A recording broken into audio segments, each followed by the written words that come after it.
keep my team brief. There is absolutely nothing wrong with the Grounded in the Stars statue in NYC. A lot of y'all are regurgitating a frightening amount of internalized anti-blackness, fatphobia, and toxic beauty standards. And we're gonna talk about it because while I find the feedback and commentary very spooky and funny, not funny, funny, very weird, I do think that there is a level of nuance that needs to be had within this conversation, because what I'm getting is a lot of Black women are very triggered. However, their responses, this commentary, the feedback, all of the opinions, Black women are triggered, but being triggered in that fashion, it's not happening. It's not existing in a vacuum. Aloha, beautiful humans. Welcome to my channel. If you are new here, welcome back if we've been locked in.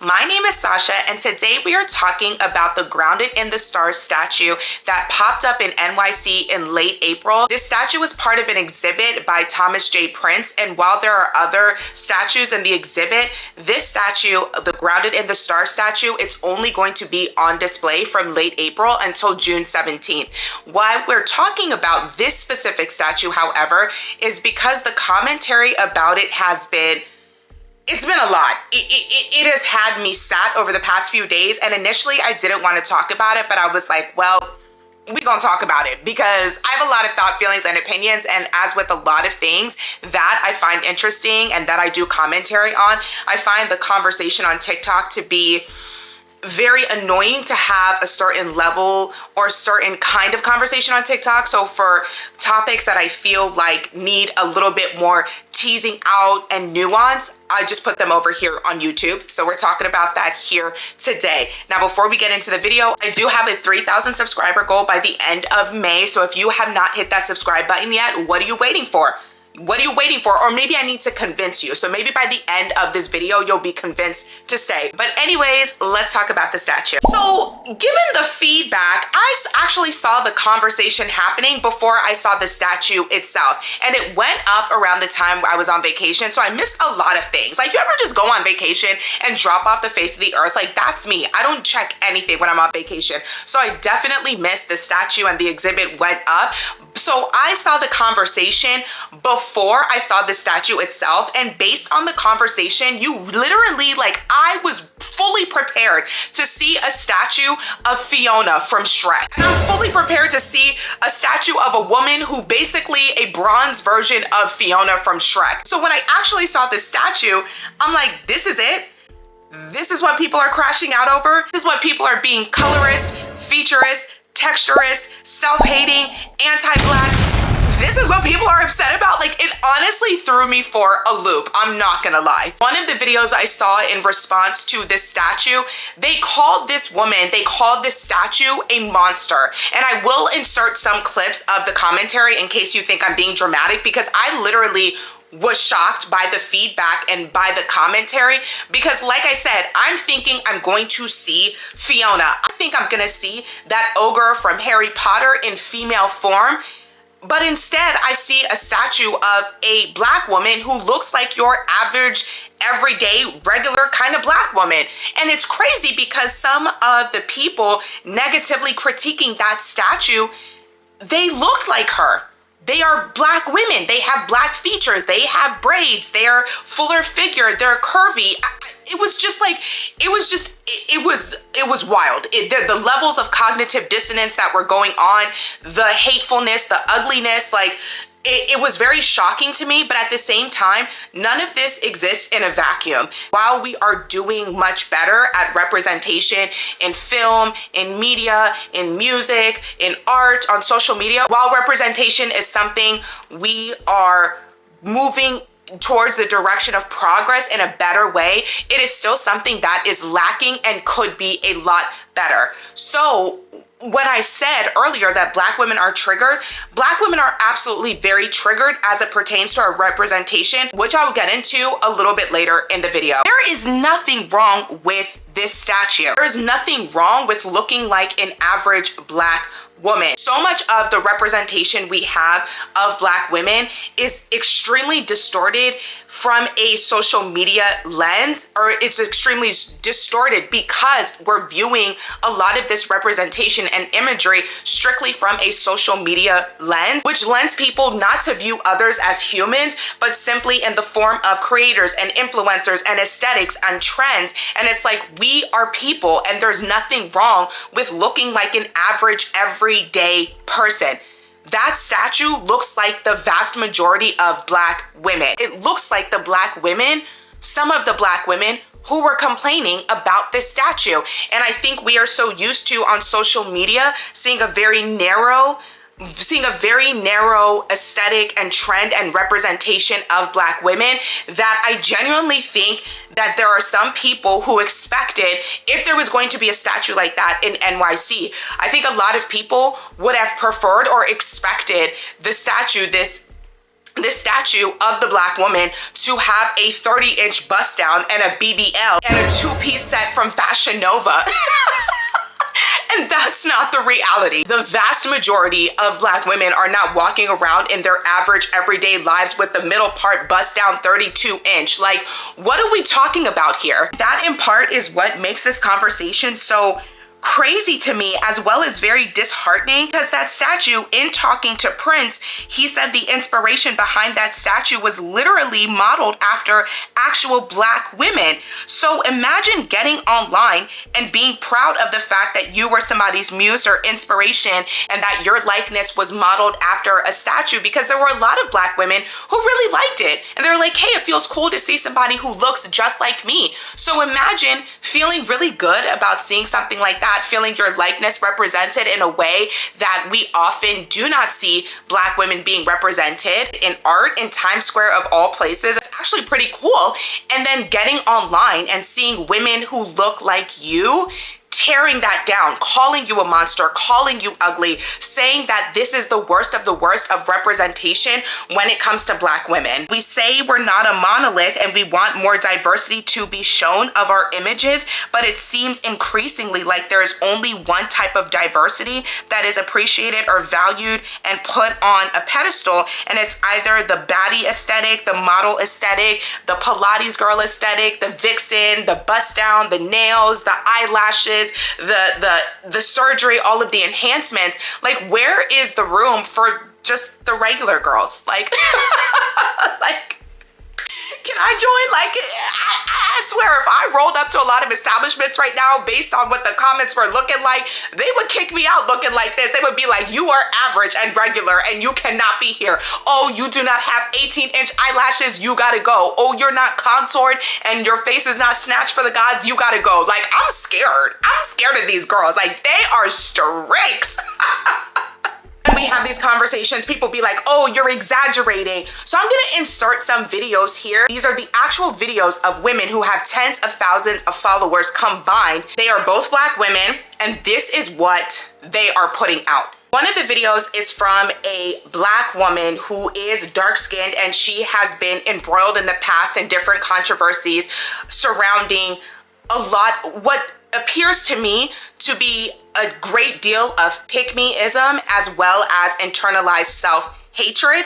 And then the other is a response or a reaction video or kind of clarifying what she meant, because this girl put up a video that was just very derogatory in nature, very harsh in nature. She got a lot of flack, deleted her video, and then came out with an explanation. So I'm gonna drop both of those here. The first video is from the creator, I'm Just a Girl, and she is the one who displays levels of internalized self-hatred that I find deeply concerning, because she works with young Black girls, and that's very scary to me. And then the other video is from Hannah Wren, and she's a very interesting character, and I want to lean in more to what she said, because this conversation requires a level of nuance that I think is important.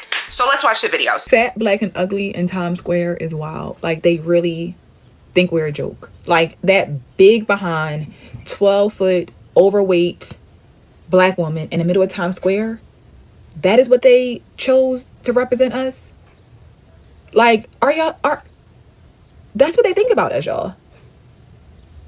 Big, overweight, just...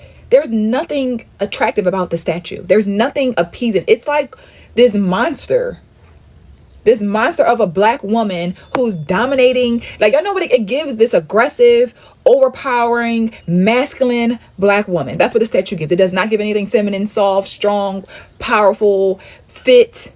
No, it's a big, black, fat, overweight woman in the middle of Times Square to take pictures of. Y'all, they really be playing with us. And until we recognize what is happening out here, they're gonna keep playing with us. They're gonna keep playing with us because we play with ourselves. Baby, this is wild. Wild.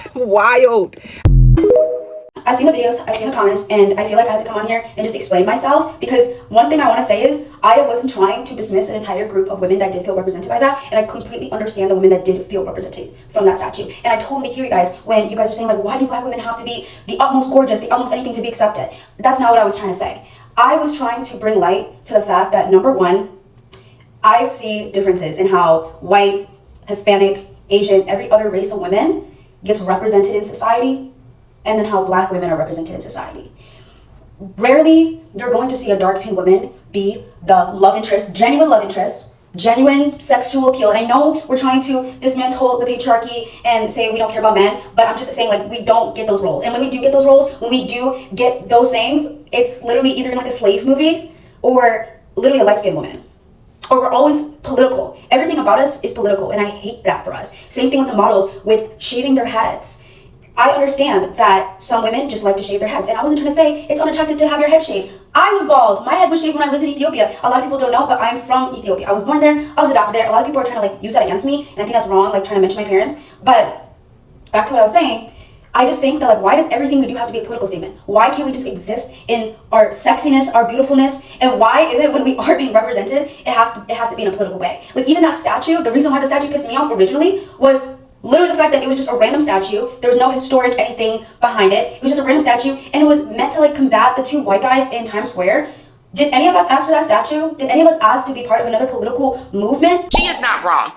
What I think is happening with Hannah, at least, because I'm just a girl, it's very clear that there is a level of internalized self-hatred there, and there is no value or merit to anything she said.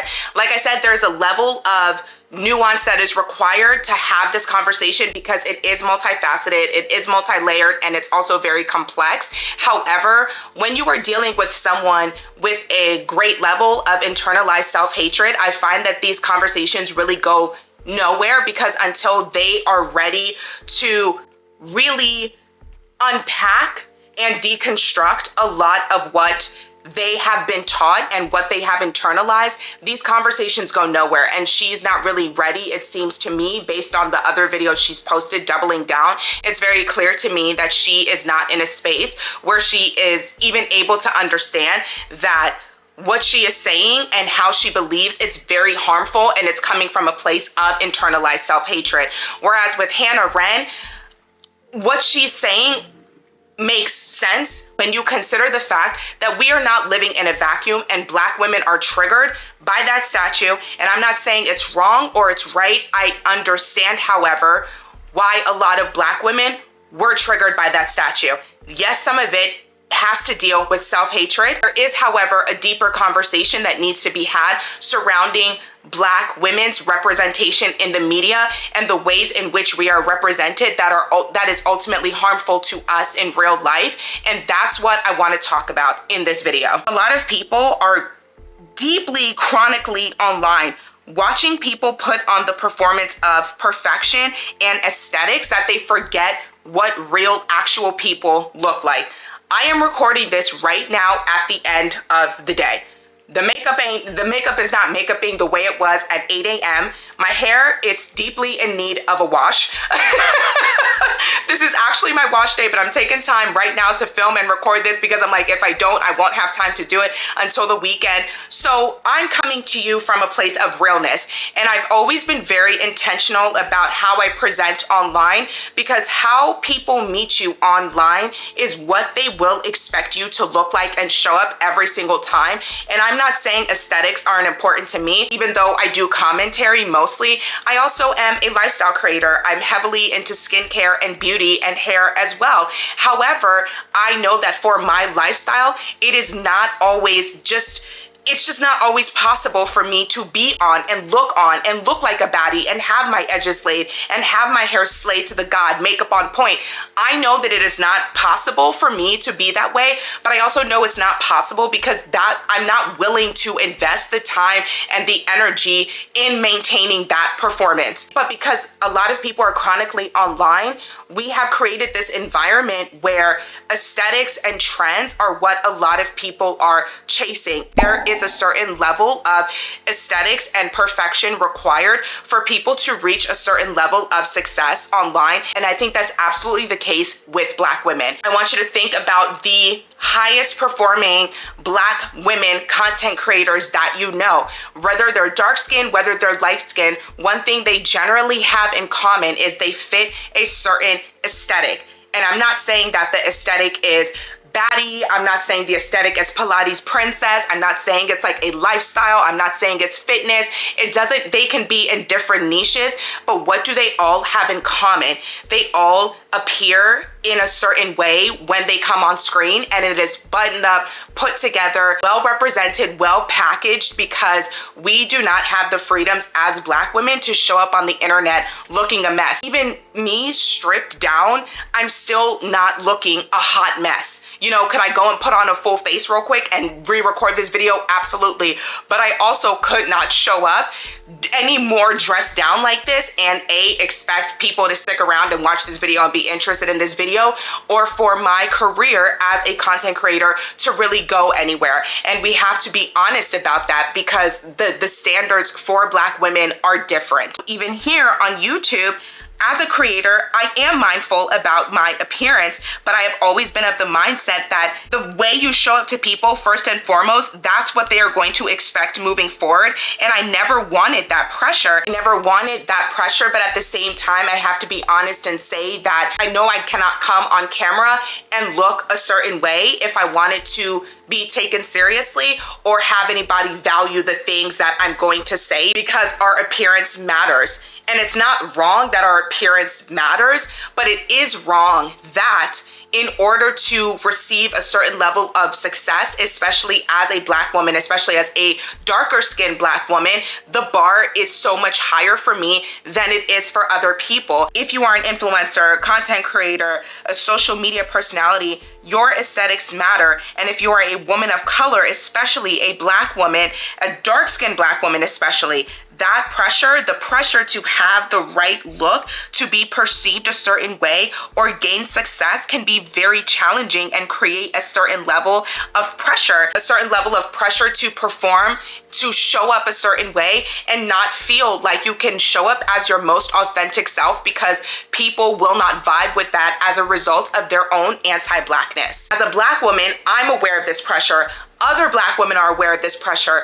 So this is why I'm even more disappointed to see that all of this negativity, all of this static, all of this hate, all of this vitriol for this statue is coming from us. It's coming from Black women, because we know how hard it is to show up. We know how hard it is just to show up sometimes as our most authentic self. We know the bar is higher. So when there's a statue in NYC that looks like the average Black woman, that looks like you, that looks like me as a Black woman, that may look like your mom or your favorite auntie or your grandma, somebody you know, your best friend, looking at this statue of this woman who mirrors somebody they know in real life, to see all of that vitriol coming from the mouths of women who look like that statue, who look like me, I was genuinely taken aback, and I was so deeply disappointed. Normally I would be like, oh, we're our own toughest critics, so we have to be nice to each other and we have to be kind to ourselves.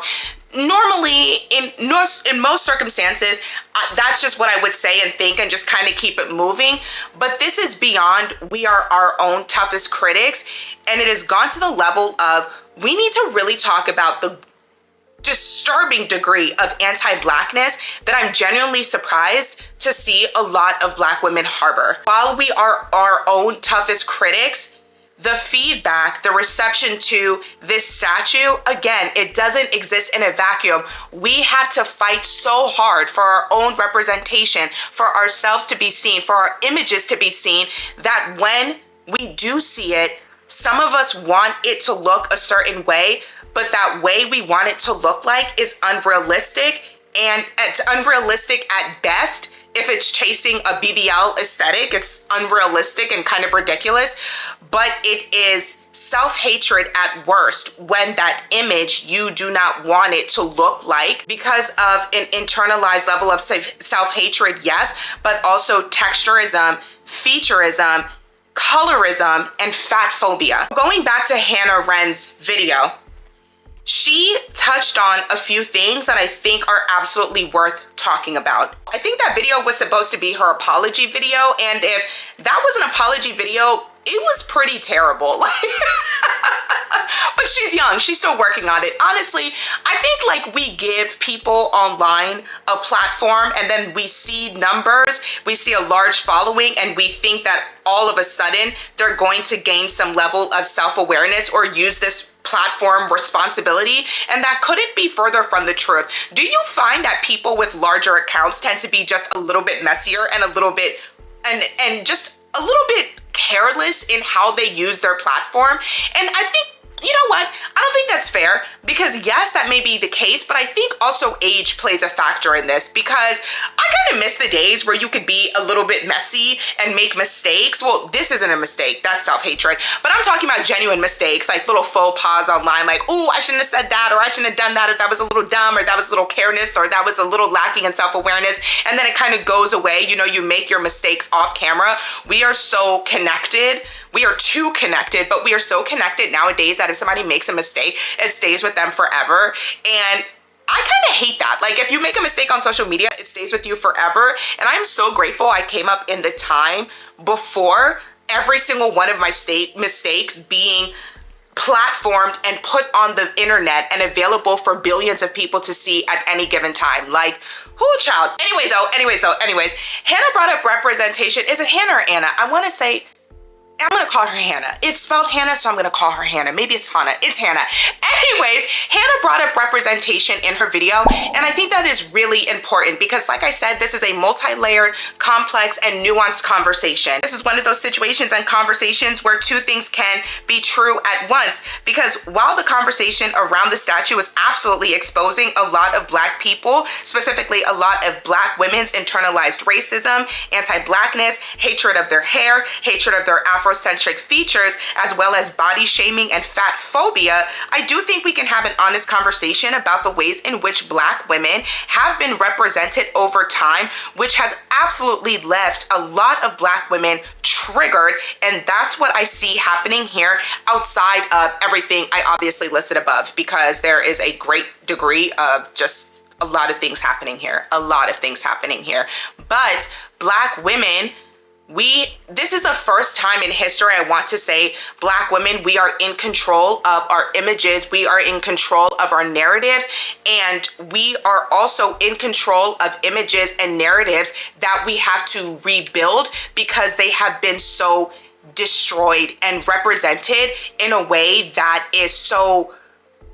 The imagery and narratives around Black women have been so flattened and rooted in hateful stereotypes, not only sexism, but also racism, that when you mirror these two together, so much of Black women's imagery is rooted in misogynoir, and it has been the case for hundreds of years in this country. So we are starting from a deficit. We are starting from a lack. As we are taking control of our images, we are also trying to correct all of these images and narratives, people who have been telling our story for us. And so now we are combating a great deal of stereotyping, racism, and sexism, while also trying to forge our own path and say we don't exist in a monolith, that this is what Black women look like. And there are several ways in which Black women show up in the world. We are not all the same. And it almost feels like we are in a losing battle, because if you look at the state of social media nowadays when it comes to Black women's representation, I honestly think it is pretty balanced. However, what is happening on social media, it's not necessarily a reflection of the real world, what is happening in the real world. And so when you go to NYC and you see a statue like this, a fuller figured Black woman who is just an average, regular, everyday Black woman, in a t-shirt and jeans and braids, and there's nothing to offset that average black woman, you know, her aesthetic, her look. There's nothing to offset it. You know, we don't have the baddie, we don't have the Pilates princess in the matching set, in the Lululemon set. We don't have the makeup slayed, laid, hair slayed, makeup, eating, everything. We don't have that imagery. I can understand how a lot of black women would be very triggered by that. Like, hey, we don't all look like this. At the same time, however, there is a way to go about having that conversation without devolving to texturism and talking about the statue's weight and saying she's ugly and saying she's sloppy, because there are black women out there who look like this. And I think that a lot of people, their brains are being rotted by social media. There are real people in real life who look just like that woman, and there is nothing wrong with the way she looks. She looks like the average. I mean, I don't even want to say average, because I think average is also relative to where you are. I'm in the DC area. I see black women from all walks of life, black women who come in different shapes and sizes and professions and education levels. I see black women who look like that every single day. I also see black women who look like friggin' Jackie Aina. I also see black women who look like Nara Smith. You know, well, I know Nara Smith is biracial, but you know, you understanding what I'm saying. I see, like, you know, lighter skinned black women, model-esque. You know, all I'm saying is that I see a variety of black women. So for me to say she is average, I don't think there's anything wrong with being average. Most of us are average. When did being average become like a slur? Like, again, I think it's just the social media effect rotting a lot of people's brains. Most of the people you encounter and interact with on a daily basis are average.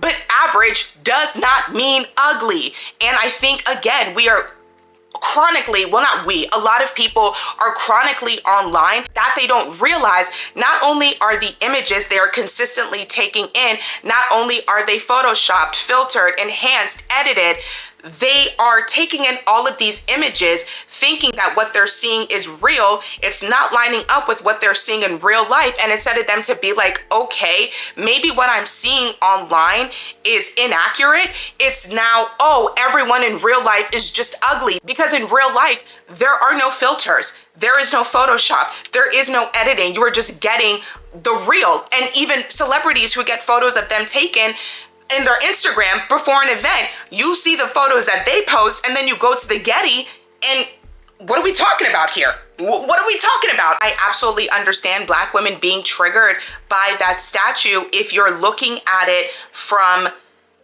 the stereotypes that have been perpetuated about us over time. However, that's not this, or rather, this isn't that. That statue is not rooted in stereotypes. That statue was rooted in the everyday appearance of actual real life black women. No Photoshop, no filter, in real life, in the flesh, what black women, some black women, actually look like. Going as far as to call this statue a representation of the mammy stereotype is absolutely insane, because she legit just looks like an average person. And while yes, the mammy stereotype is something that is real and a stereotype and imagery that has been attached to fuller figured black woman, she doesn't look like that. She doesn't look like that mammy stereotype. So it's just like, if that's where your mind automatically goes, there is something wrong with you. There is a great deal of internalized racism, anti-blackness that you have to work through. And there's this I just don't understand sometimes it is just you, right? Because there are things happening in the world, and it's just like, no, it's definitely not me. I am accurately perceiving what is happening is messed up, and I'm going to talk about it. But I feel like some people, before you set up a phone and rant every single thought, feeling, and emotion, before you rant that into the screen, have you taken the time to sit down and unpack your thoughts and interrogate them and ask yourself, where is this coming from? There's a level of self-awareness that I think is missing when it comes to a lot of these conversations, because even though I said, yes, this is complex, yes, this is nuance, yes, this is a matter of representation, that statue, it does not fit the mammy stereotype. So if you automatically saw that statue and thought of the mammy stereotype, it's you. You got to do the work. Like, again, our thoughts, feelings, perceptions, opinions, they don't exist in a vacuum. We are not responsible for all of the things this toxic society is feeding us, but we are responsible for how we handle, process, and internalize all of this, how we allow it to impact us, how we allow it to shape our thoughts, our feelings, our opinions, and ultimately how we show up in the world. And you are absolutely responsible for how, not only how you're showing up in the world, but also the messages that you are putting online for billions of people to see. People who look like you, while you're tearing down this statue that looks like them as a result of your own internalized anti-blackness. Average does not mean ugly. The statue looks like an average Black woman, and average does not mean ugly. But I can understand how people would feel that average means ugly in an increasingly vain society that puts so much pressure on appearance and status, with people adopting 10-step skincare routines. And listen, to even rail against that would be hypocritical, because I definitely have a solid 7-step skincare routine. Like I said, I am in part a skincare influencer. Some of the content that I do revolves around my skincare. So I am not putting down the 7-step, the 10-step skincare routine. I understand that, hey, some of us are just really into our skin and we want our skin to be clear and popping and go on with your bad self if that's you. I can relate. But in part, we have to acknowledge that having these extensive and detailed skincare routines, that is in part vanity. I'll be honest and say it is in part vanity, right? It's not necessary for anybody to have a 10-step skincare routine, but I also think it has increasingly become normalized because of the society that we're living in, especially if you are online or show up in an online digital space as a content creator or an influencer or a social media personality. So many things are attached to your appearance, for better or for worse.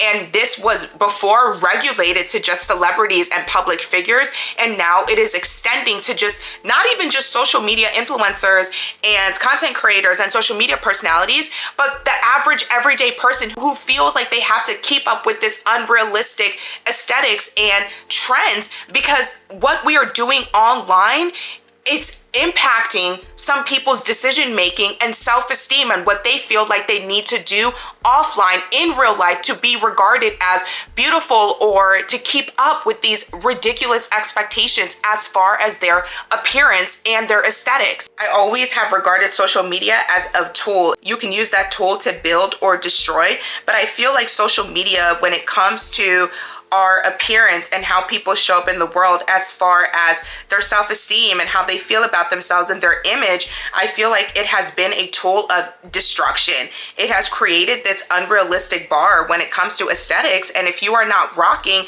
a matching 2-piece set with lashes or gold jewelry or slick back buns or whatever the aesthetic is of the day, you are seen as ugly or low maintenance or not trying. You know, you are regarded as average, and average has now become synonymous with ugly. With women of color, particularly Black women, I feel that pressure is even worse. When I think about white creators, there are so many white creators who can be low effort and low maintenance and show up on the internet looking a hot mess or show up looking like whatever.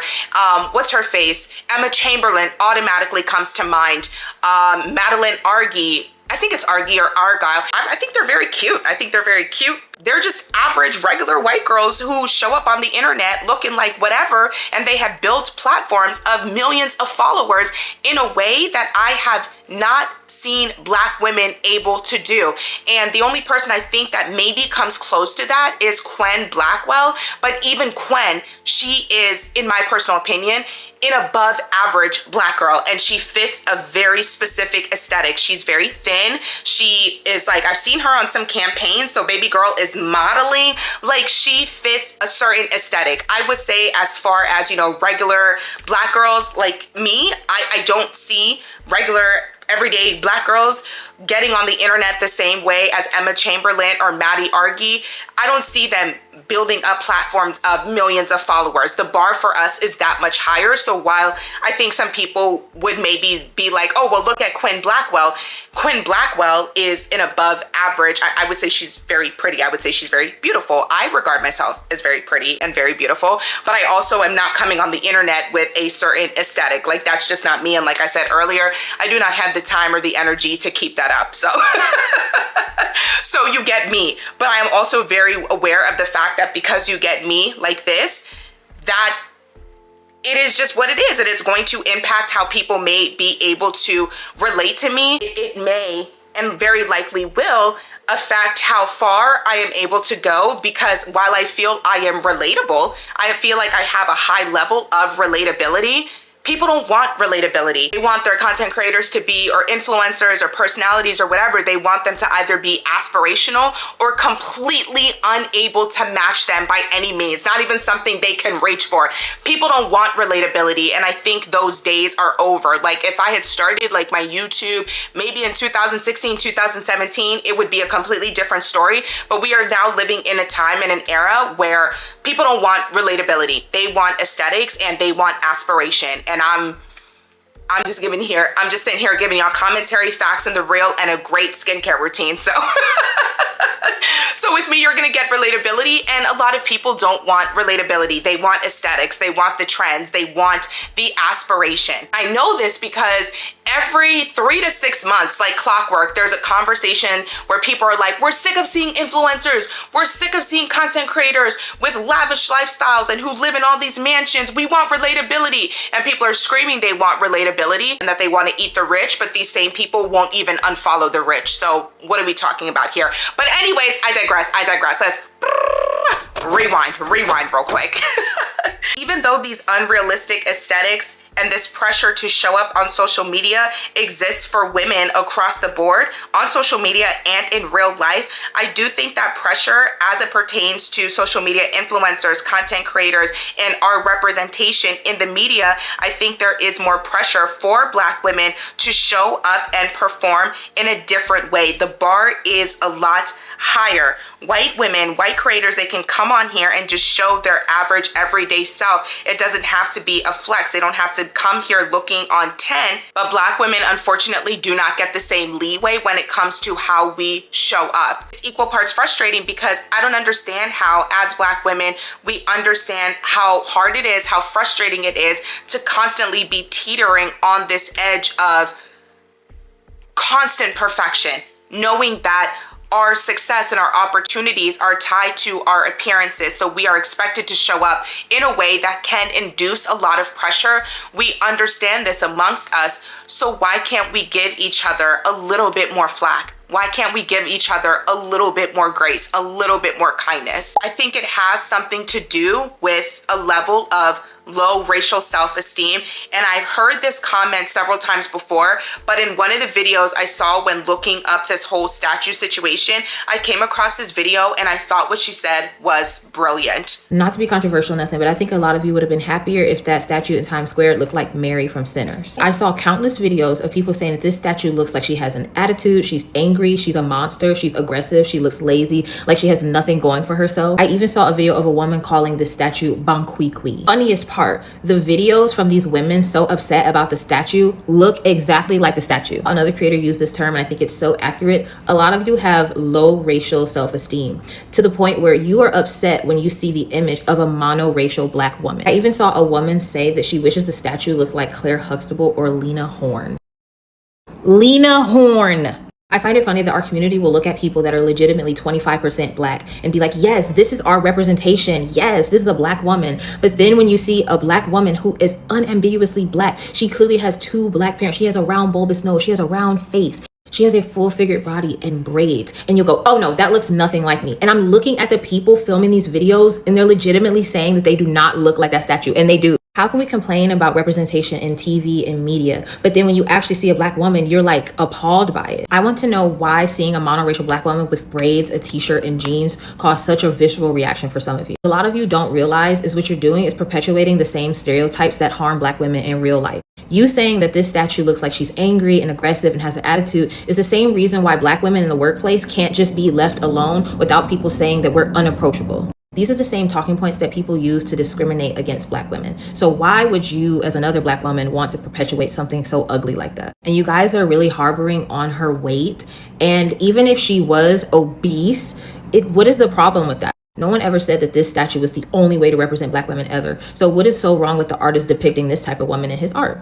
We're a community that says that we all come in different shapes and sizes and that we all look different. So why is it that this image of this Black woman is such a problem for you? So to everyone that has such an issue with the statue, please explain to me what image of a Black woman you would have preferred to see without being colorist, featurist, or texturist. Thank you. I really like that she brought up low racial self-esteem, because when it comes to our representation as Black women, it is so complex and nuanced. And when you are raised in a society that is hateful of women, hateful of Black women, hateful of African features, especially if you are a monoracial, unambiguous Black woman,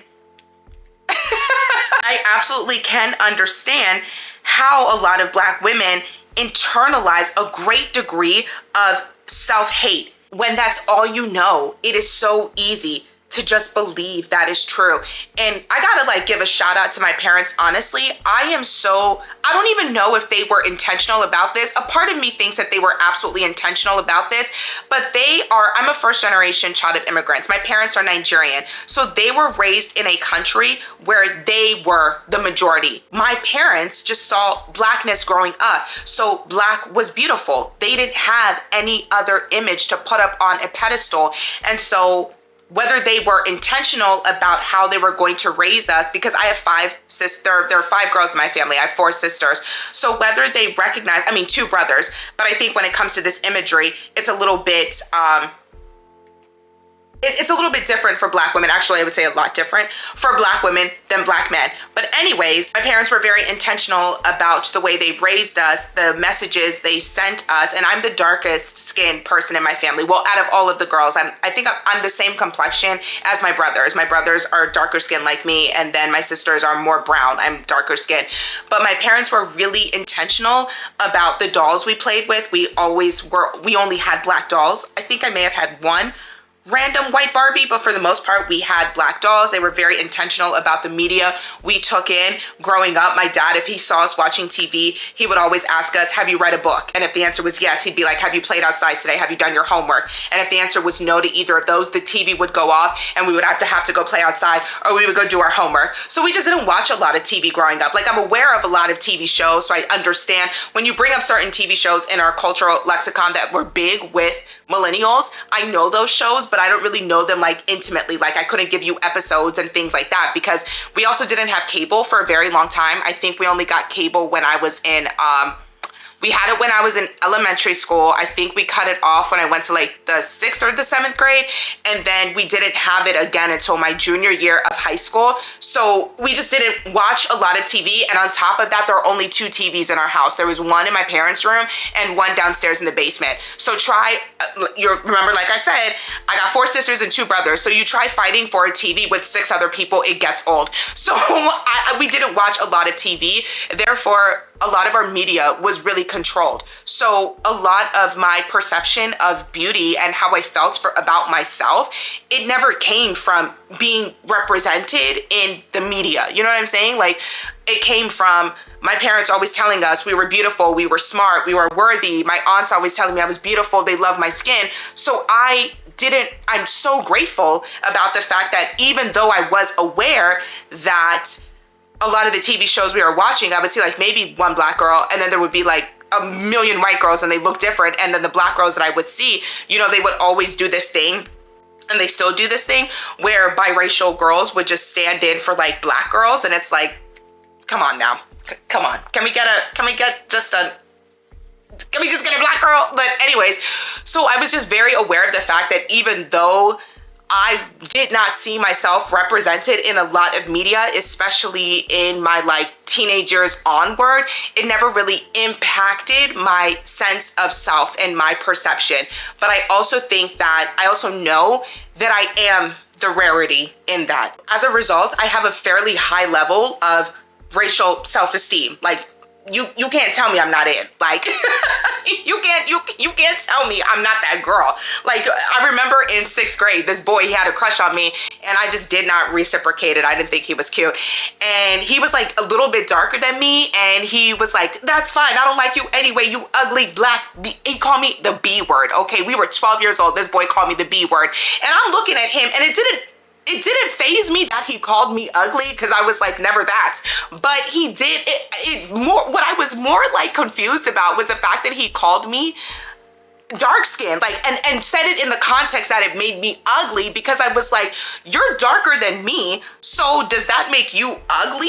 And if I'm so ugly because of my skin tone, why would you like me, or why would you have a crush on me? So even him hearing that, like, I think that was the first time, the first time in my life where anybody had ever made a negative comment about my skin tone. I was 12 years old, and it didn't even faze me, because I was like, well, if I'm dark and I'm ugly, A, why are you talking to me? But also, does that make you ugly? Uglier because you're darker? Like, I don't know. Anyway, so I would say I am somebody who has a high racial self-esteem, but I also know that it is because of something that was instilled in me. It was something that was intentional as it pertains to my upbringing. And a lot of our self-esteem, how we feel about ourselves, it is rooted in how we were raised, the messages that were sent to us, how the people around us commented on us, but also the media that we are receiving and taking in.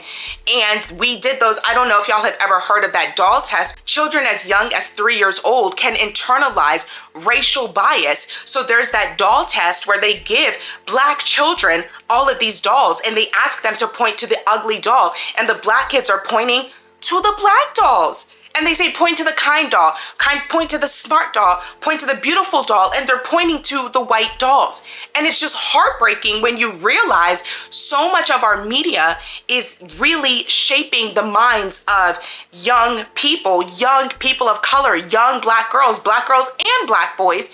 And it's even worse now, because we don't just have media, we don't just have TV shows, we don't just have movies, we also have social media. And this messaging is so much more insidious on social media, because it is directly in your face, and people come out and say whatever. People say the wildest shit on social media. If I was coming up in this day and age, especially as somebody using social media and knowing how few parents control the social media their children are taking in and watching,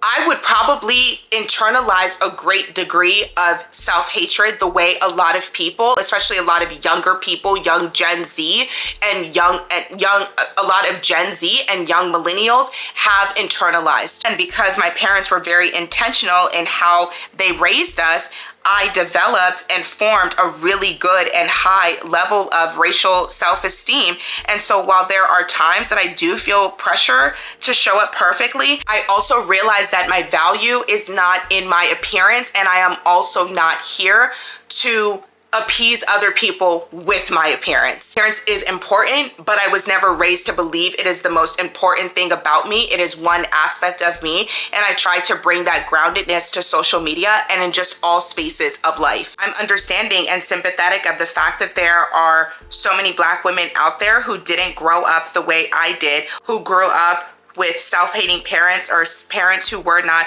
intentional and mindful of the images that they were taking in. Black women who were girls taking in media that was not representative of what they looked like. And now we are also dealing with a generation of chronically online girls, young tweens, teenagers, young adults, young black women. And I think it's really unfortunate that that is a reality of the situation for a lot of Gen Z and younger millennials who are raised in the social media era, because a lot of their imagery and self-perception comes from social media, and social media is constantly feeding us very positive images of whiteness, whereas the images of blackness we are getting are not often as positive or as nuanced or expansive as the representations we get, not of just whiteness, but of non-black women of color. When it comes to how black women are perceived, not just in traditional media, but also on social media,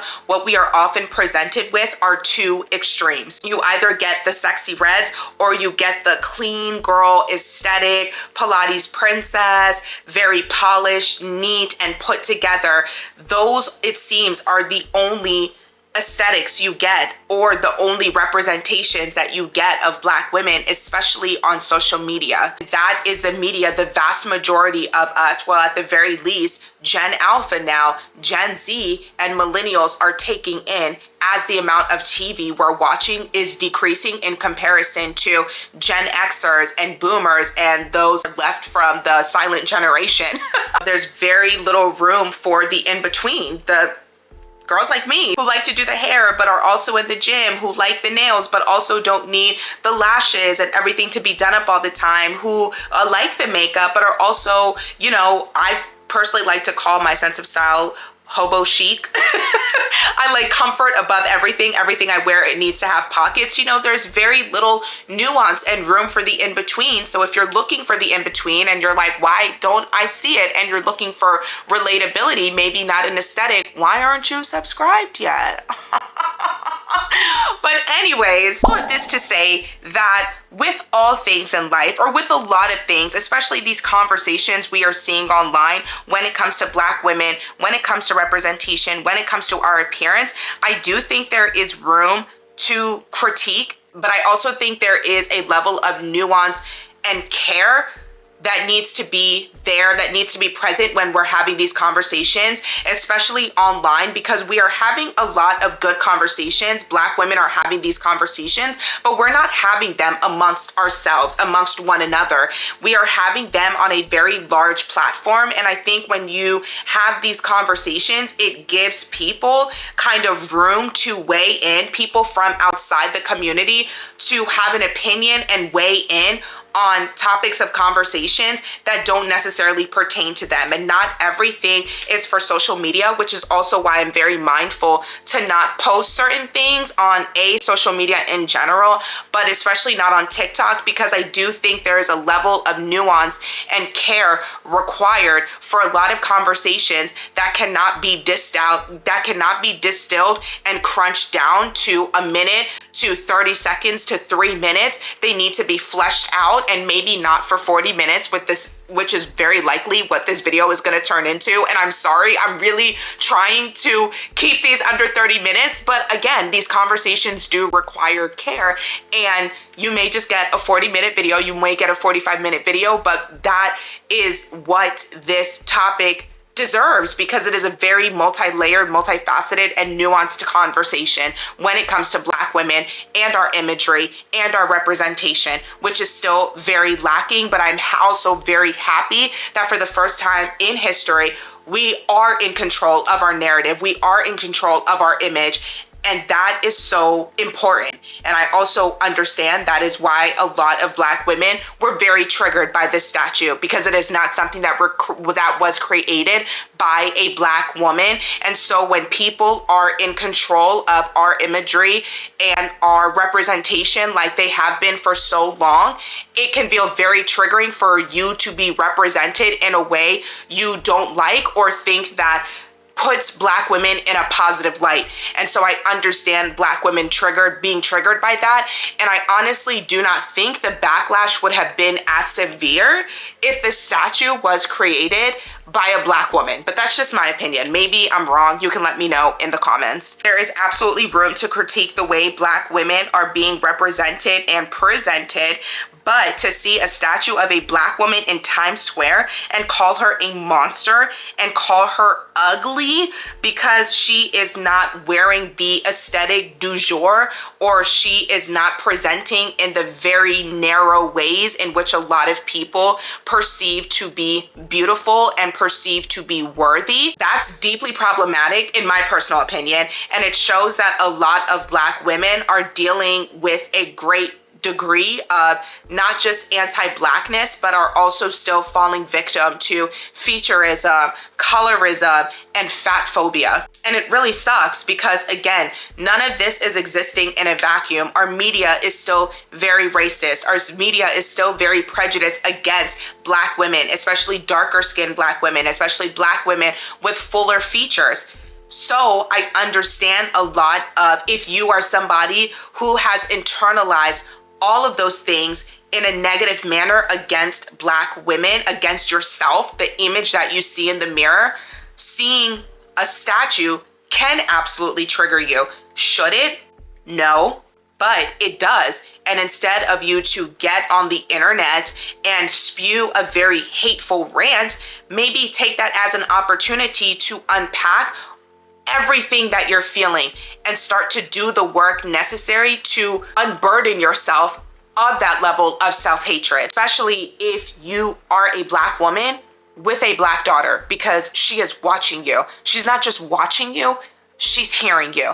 And now we are in the age where we have 7, 8, 9-year-olds on social media. So they're not only watching you and hearing you in real life, now they can hop on social media and see not only what you are saying, but what everyone else is saying about girls and women who look just like them. I understand Black women wanting to be in control of our image and change the negative imagery we see about ourselves and the stereotypes in which are being used to represent us. However, we need to be very mindful and intentional about the language we are using to debunk these stereotypes and ask for better representation. We also need to remember that there is no one way to look Black. There is no one way to be Black. We don't fit into boxes of trends and aesthetics, and it is okay for Black women to just be average. It's really okay. I promise. Drop down in the comments. Let me know your thoughts. Don't forget to like the video, subscribe to the channel, and until next time, peace out.